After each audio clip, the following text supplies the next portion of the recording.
गीता में भगवान श्री कृष्ण कहते हैं कि तुम जाओ सच्चा ज्ञान प्राप्त करने के लिए, क्योंकि ज्ञान परिचय नहीं है, जानकारी नहीं है, इंफॉर्मेशन नहीं है। इंफॉर्मेशन एक चीज है, सोचना इकट्ठा कर लेना एक चीज है, और अनुभूति करने के बाद, प्रयोग करने के बाद, जब आप किसी चीज में, क्योंकि जब आपको थ्योरी बताई जाती तो उसी के साथ प्रैक्टिकल, जब तक आप विद्या और शिक्षा दोनों को नहीं जोड़ते तब तक आपके पास एक तीसरी चीज खड़ी नहीं होती। वो तीसरी चीज ही आपके अनुभव में आती है, उसी को तो ज्ञान कहते हैं, वही तो ज्ञान और विज्ञान बनता है। श्री कृष्ण भगवान ने गीता में जो ये कहा, तद विद्धि प्रणिपातेन परिप्रश्नेन सेवया, जानो, लेकिन कैसे? और तीन चीजें बड़ी अद्भुत बताई उन्होंने। एक तो प्रणिपात, एक परिप्रश्न, जिज्ञासा, प्रश्न करना, तीसरा सेवा। और ये बहुत ही अलग चीज है कि आध्यात्मिक प्रगति इन तीन तत्वों पर ही निर्भर करती है। वो तीन तत्व और कुछ नहीं है। सबसे पहला तो प्रणिपात है, एक अद्वितीय परम सत्ता के प्रति समर्पित हो जाना, समर्पण करते हुए कि तू है और उसका प्रतिनिधि मेरा सदगुरु है, और उस सदगुरु के प्रति प्रणिपात करते हुए, नमन करते हुए आप उसके सामने अपने अहंकार का विसर्जन करते हुए फिर परिप्रश्न करने के लिए, जिज्ञासा करने के लिए उद्यत होते हैं। क्योंकि एक ही बड़ी समस्या होती है कि अहंकार प्रणिपात करने ही नहीं देता किसी को।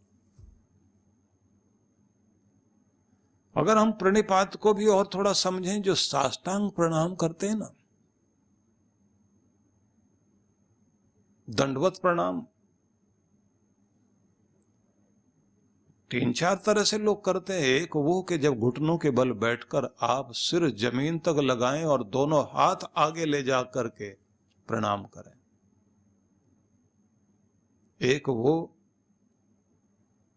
जिसमें आप गुरु की परिक्रमा करते हुए सामने जा करके और उनसे 3 फुट की दूरी पर सामने बैठ करके सिर झुका करके चरणों में माथा टेकते हैं।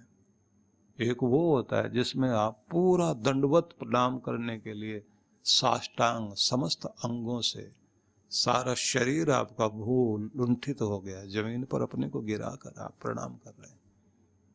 अब अहंकार ये करने देगा क्या?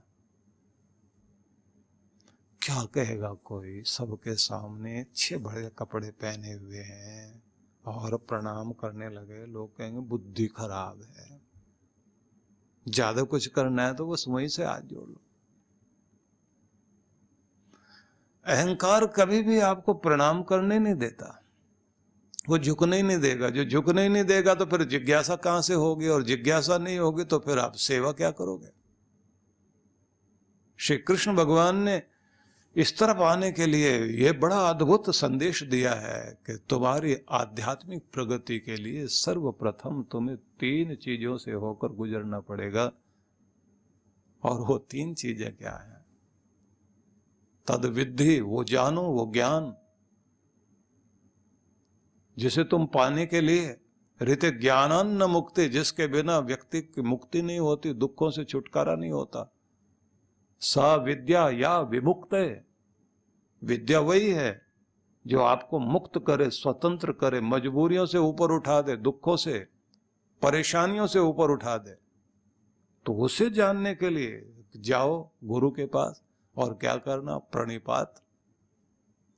और प्रणिपात में अहंकार को गला देना, क्योंकि शुरुआत यहीं से होगी। आध्यात्मिक प्रगति के लिए तुम्हारी मुलाकात होनी चाहिए गुरु से। और आप लोग जानते हैं कि 3 तरह की ही मुलाकातें संसार में अधिकांश रूप से देखने को मिलती हैं। एक मुलाकात होती है ज्ञानी से ज्ञानी मिले, वो भी बेकार। दोनों पूरे हैं, तो बोलेंगे ही नहीं, बिल्कुल शांत बैठे रहेंगे, दोनों आंखें बंद,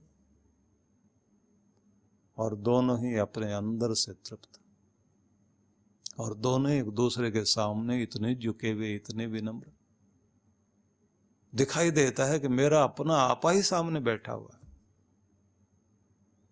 ऐसी मुलाकातों का वर्णन आता है इतिहास में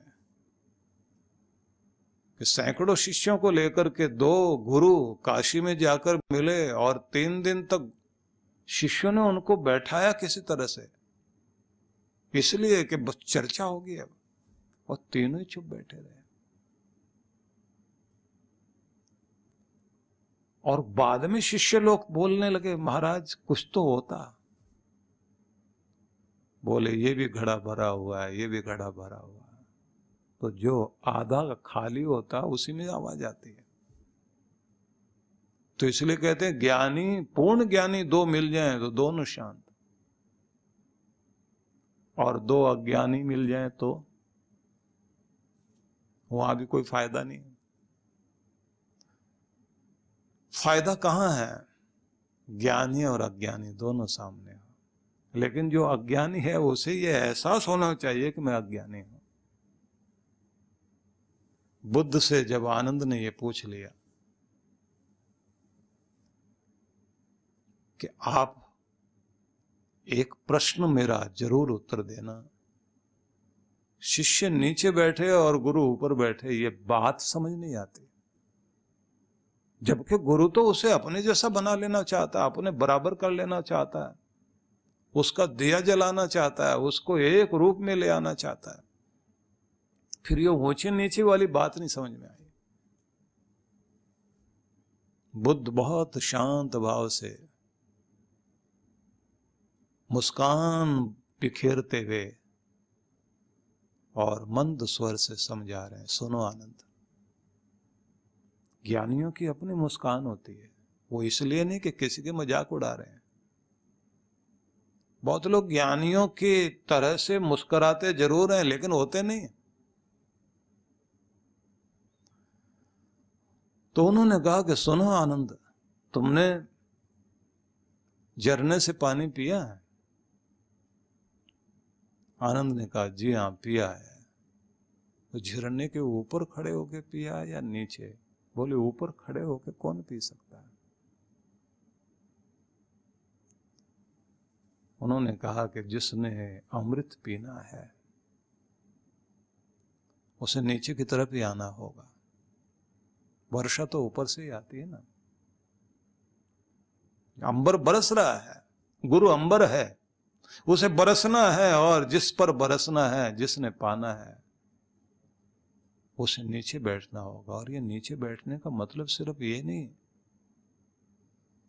कि ये कोई पदार्थ है जो ऐसे दिया जा रहा है, उसका मतलब ये होता है जहां अहंकार गलेगा और जिसे यह एहसास होगा कि मुझे पूछने की जरूरत है, मुझे पाने की जरूरत है, वहीं दिया जा सकता है। इसलिए वो स्वयं को, शरीर को भी नीचे रखे हुए है, मन को भी, कि मुझे पाना है। इसलिए गुरु अंबर है, आकाश है, धरती बनता है शिष्य, तब उसे मिलता है। इसलिए श्री कृष्ण ने जब ये कहा तद विद्धि प्रणिपातेन परिप्रश्नेन जानो, लेकिन प्रणिपात पहले चाहिए, अहंकार गलाना पहले चाहिए, तभी तुम दंडवत प्रणाम कर सकोगे। दंडवत प्रणाम करने का ही मतलब है कि मैं नहीं हूं, अपने अहम को गला कर आया। अनेक कथाएं मिलती हैं कि गुरु के द्वार पर शिष्य गया और उसने द्वार खटखटाया और गुरु ने अंदर से पूछा कौन? बोले मैं। वो भाग जाओ यहां से, तुम्हारी जरूरत नहीं है। महाराज दरवाजा खोलो, मैं आया हूं। बोले मैं के लिए कोई जगह नहीं है।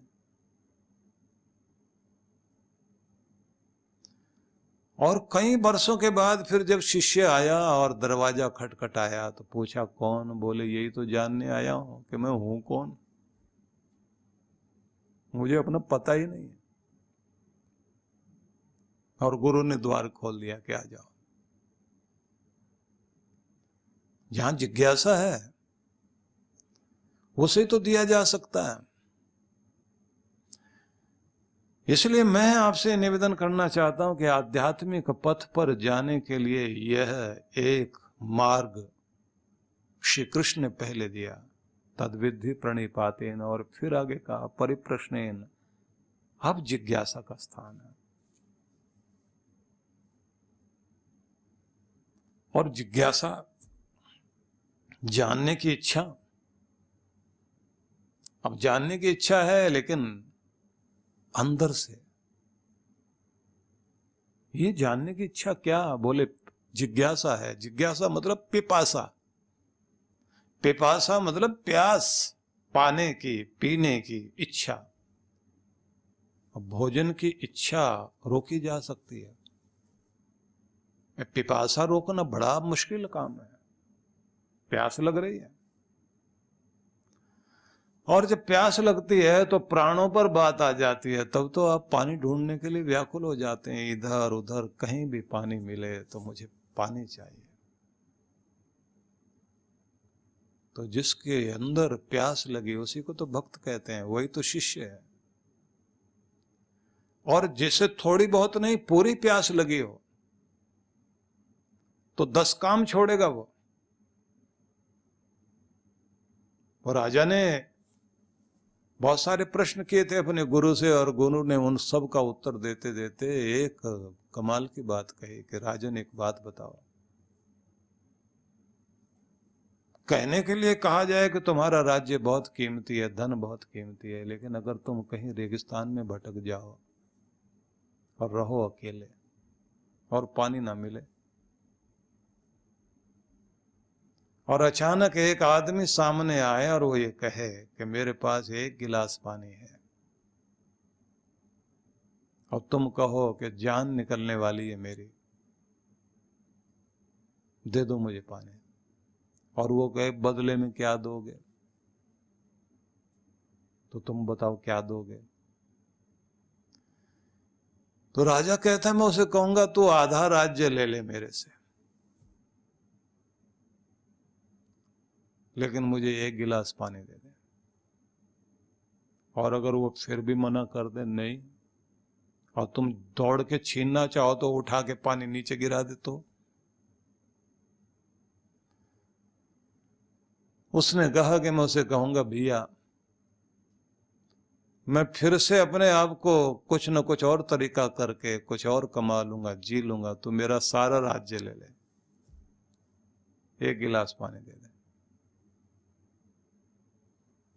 गुरु हंसे और हंस करके बोले, तो तुम्हारा राज्य क्या रहा, 1 गिलास पानी,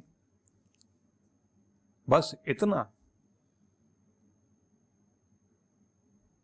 किस चीज पे अहंकार कर रहे हो? और ये पानी मुफ्त में मिल रहा है और दे रहा है, ऊपर से बरसा रहा है भगवान। फ्री में जो दे रहा है वो कितना कीमती है, और जो देने वाला है वो कितना कीमती होगा। विख्यात आध्यात्मिक एवं ध्यान गुरु डॉक्टर राचिका दीदी के पावन सानिध्य में कैलाश मानसरोवर यात्रा 2025 में भाग लीजिए और परिष्कृत करें अपनी आध्यात्मिक तपस्या को। भगवान शिव एवं सद्गुरुदेव परम पूजनीय श्री सुधांशु जी महाराज के आशीर्वाद से यह 10 दिवसीय तीर्थ यात्रा 8 से 17 सितंबर 2025 तक चलेगी। डॉक्टर राचिका फाउंडेशन द्वारा आयोजित यह परम पावन यात्रा 5 साल के लंबे अंतराल के बाद पुनः शुरू होने जा रही है। कैलाश मानसरोवर एक दुर्गम यात्रा है। इसे ध्यान में रखते हुए फाउंडेशन द्वारा हेलीकॉप्टर यात्रा का प्रबंध किया गया है, जिससे सभी विशेषकर वृद्ध तीर्थयात्री इसे सुगमता से पूरी कर पाएंगे। तो चलिए हमारे साथ आत्मा एवं परमात्मा के इस गूढ़ संवाद कैलाश मानसरोवर 2025 की यात्रा में।